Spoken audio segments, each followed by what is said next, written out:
అదండి జరిగింది. పిలిపించాగా అన్ని మాట్లాడదాం. నమస్కారం అన్నా. ఏంటన్నా పిలిపించారంట? తమ్ముడితో గొడవెందుకు?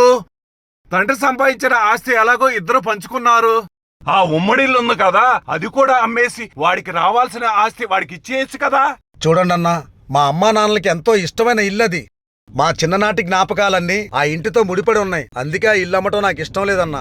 జ్ఞాపకాల కన్నా అవసరాలు గొప్పవని ఆయనకి చెప్పండి. అయినా అమ్మా నాన్నలే లేనప్పుడు వాళ్ళ ఇష్టాలు తప్పనేంటి?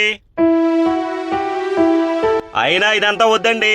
ఆ ఇల్లు తెగనమ్మి నాకు రావాల్సిన వాటా ఇప్పిస్తారా, కోర్టుకెళ్ళి వసూలు చేసుకోమంటారా? అరే తమ్ముడు, నాన్న మనల్ని అలా పెంచలేదు. నువ్వు చేసేది కరెక్ట్ కాదు.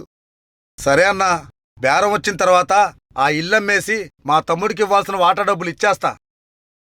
బేరమా? నువ్వు అను స్పాట్ లో 30 లక్షలు ఇచ్చి ఆ ఇల్లు నేను వాల్చేసుకుంటా. ఏం పెద్ద మనిషివయ్యా నువ్వు? పెద్ద మనిషి అంటే ఇద్దరి మధ్యన గొడవలు తీర్చాలి, అంతేగాని ఆ గొడవల మీద వ్యాపారం చేయకూడదు. అయినా మా ఇంటి రేటు వాళ్ళ మార్కెట్లో 60 లక్షలుంది, మాకు తెలీదా?